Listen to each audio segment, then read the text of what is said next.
Всем привет! Вы на канале Золотые ручки, подарки своими руками. В этом видео я расскажу вам, как сплести вот такую пасхальную корзинку в виде яйца. И забегая вперед, хочу отметить, что бумажные изделия, сплетенные из бумажной лозы, получаются очень крепкие. Посмотрите, я корзинку практически до краев наполнила камнями, и она легко выдерживает этот вес, даже ничуть не прогибается. Итак, берем 12 трубочек и склеиваем из них крестовину. Можете склеить так, как я показываю, или любым другим способом, который вам нравится.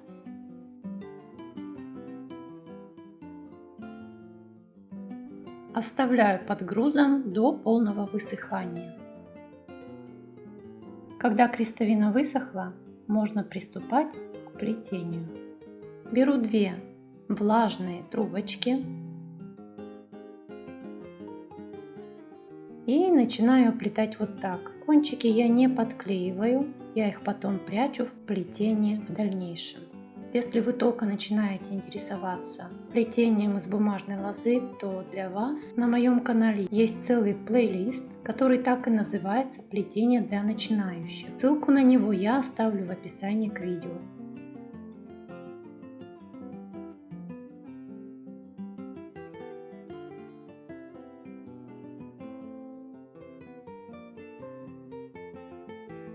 Оплетаю простой веревочкой крестовину по 3 трубочки стойки вместе. По 3 трубочки я оплела 5 рядов. И сейчас все стойки раздвигаю и начинаю оплетать каждую трубочку отдельно.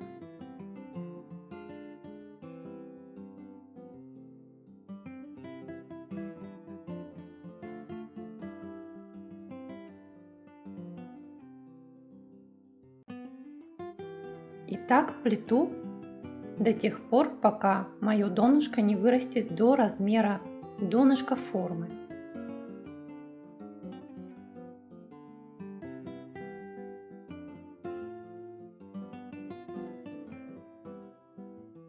За место формы я буду использовать простой салатник. Диаметр у него по низу 11 сантиметров, а диаметр по верху 17 сантиметров.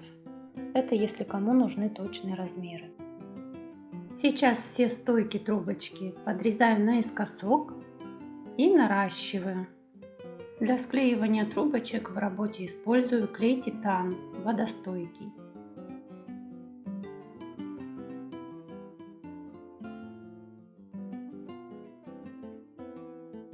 После наращивания трубочек я немного подождала, когда клей схватится, а потом увлажняю трубочки для того, чтобы их загнуть кверху.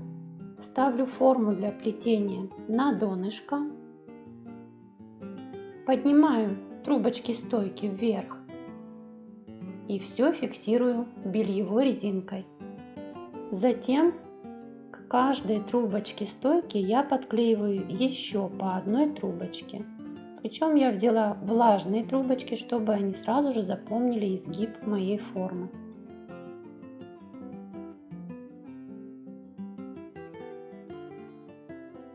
И так как корзина у меня будет в форме яйца, сверху я все трубочки соединяю и тоже фиксирую резинкой. И сейчас осталось дождаться, когда трубочки подсохнут и когда высохнет клей. Дальше стенки корзинки я буду плести веревочкой в 3 трубочки. У нас уже есть 2 трубочки, третью просто подклеиваем и плетем веревочку в 3 трубочки до края нашей формы.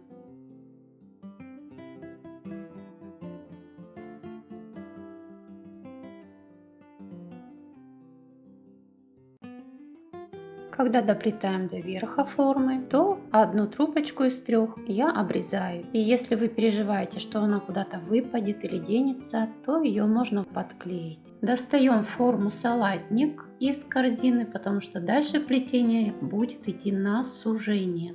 Все, салатник наш достали. И сейчас плетем веревочку из 2 трубочек, направляя трубочки стойки вовнутрь, чтобы корзина наша дальше закруглялась вверх и плетение сужалось немножечко.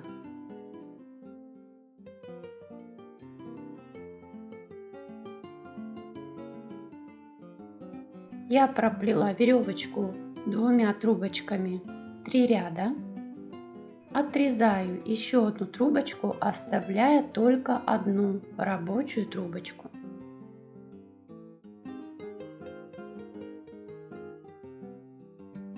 Сейчас нужно определиться, как же будет располагаться ручка у корзины. Сдвигаю все стойки вместе в примерном предполагаемом месторасположении моей ручки и смотрю, красиво это будет или нет. Таким образом, я решила, что моя ручка будет располагаться на 7 стойках. И такое же количество стоек я собираю в пучок с другой стороны. А на 5 стойках промежуточных, вот этих, во-первых, чтобы отметить их место, а во-вторых, здесь особой крепости не нужно. Поэтому я обстригаю одну из 2 стоек. У нас стойки двойные, и сейчас они станут одинарными. Вот в этом месте. Ручку буду выплетать ситцевым плетением на отмеченных вот этих двойных 7 стойках. Но первый ряд я вот так проплетаю ситцем. Вот эта крайняя стойка для ручки я еще захватываю. С левой стороны 2 стойки вот так обвиваю и разворачиваю плетение назад. Плету ситцем в обратном направлении. Вот у нас последняя стойка для ручки. И опять я обвиваю еще дополнительно 2 стойки справа. И разворачиваю плетение. Затем захватываю только одну стойку дополнительно. И разворачиваю опять плетение. То же самое повторяю с правой стороны, дополнительно еще одну стоечку захватываю. Это я делаю для того, чтобы был плавный переход.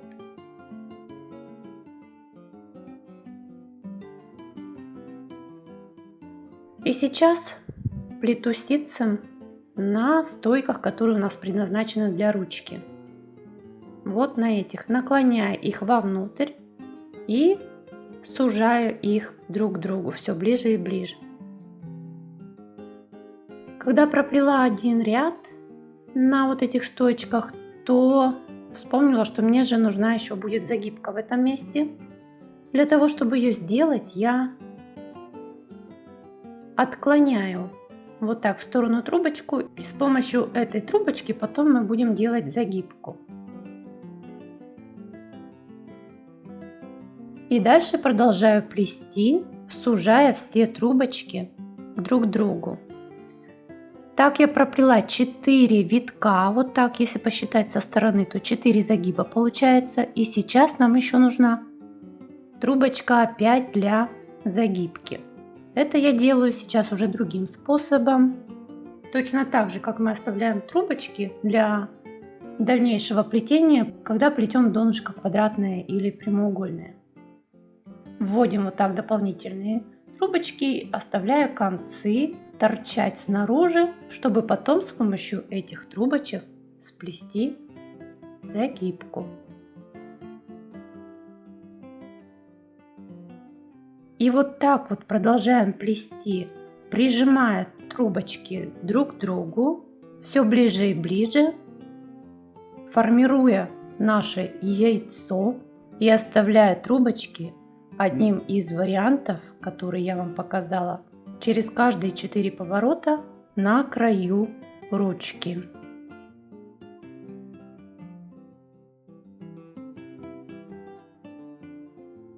Чтобы ручка получилась симметричной, я не выплетаю эту сторону всю сразу. Останавливаюсь и начинаю плести ручку с другой стороны. Здесь единственное отличие — подклеиваю трубочку рабочую. Остальное все точно так же, как и на первой стороне. Для укрепления ручки буду использовать проволоку от венчика. Вставляю проволоку вовнутрь трубочек и все хорошо подклеиваю. Эта проволока диаметром 1,5 мм, поэтому трубочки я взяла другие. Они накручены на спицу 2 мм, а корзину я плету трубочками, накрученными на спицу 1,5 мм.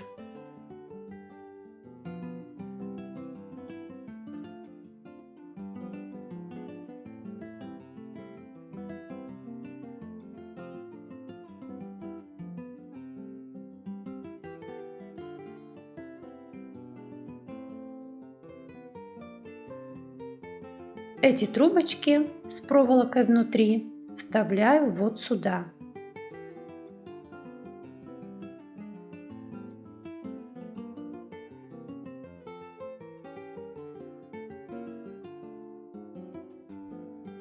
И можно их подклеить.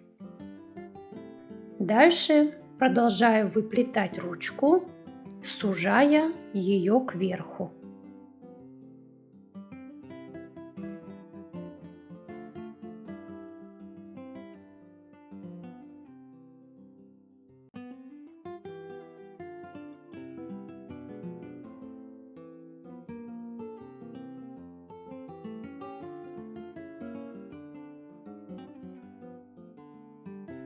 Симметрично сплела обе стороны.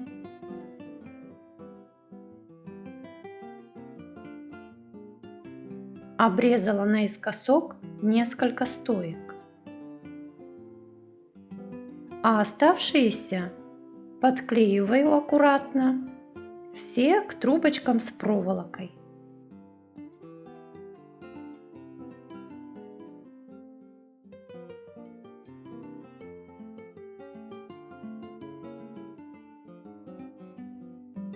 Вот так получилось. Влажными трубочками обкручиваю ручку, чтобы между ними не осталось расстояния.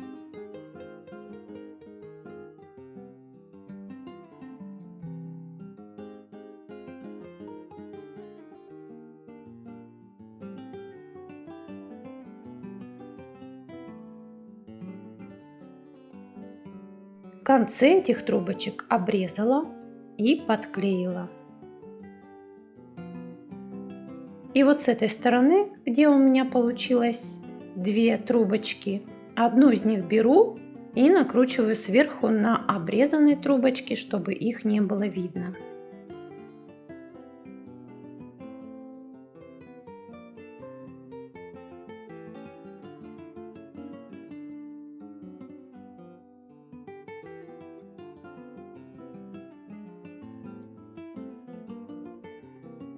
То же самое делаю и с другой стороны. И сейчас осталась загибка. Как только я не пробовала ее плести, она мне все не нравилась и не нравилась. 3 раза переплетала.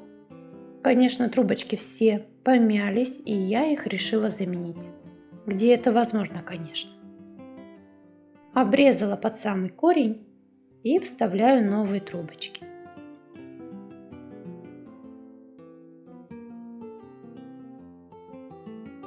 И вот как я решила сделать загибку в итоге.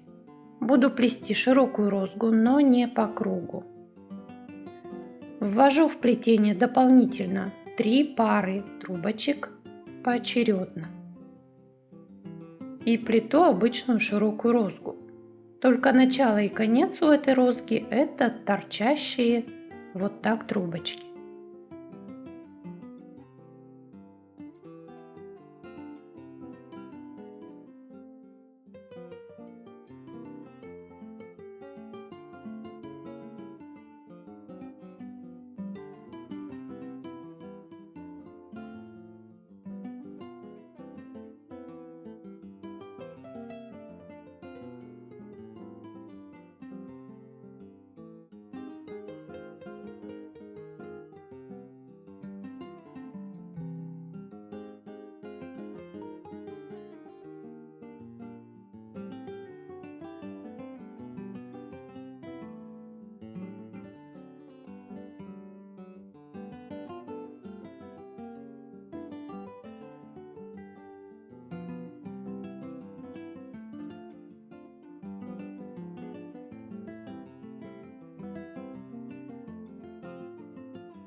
Вот эти трубочки просто подрезаем.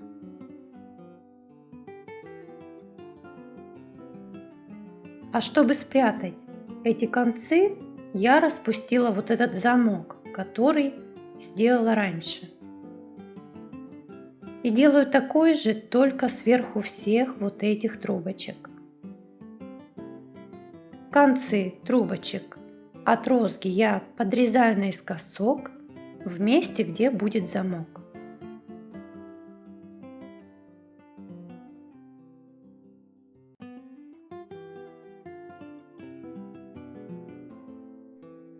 И очень-очень сильно сжимаю трубочки и прикручиваю их так, чтобы не было видно срезов.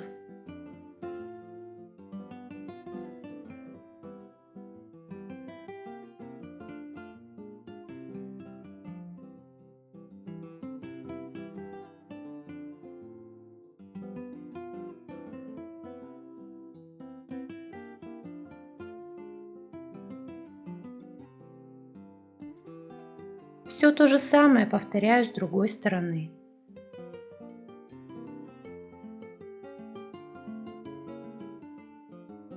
Корзину я прогрунтовала и покрыла уже лаком.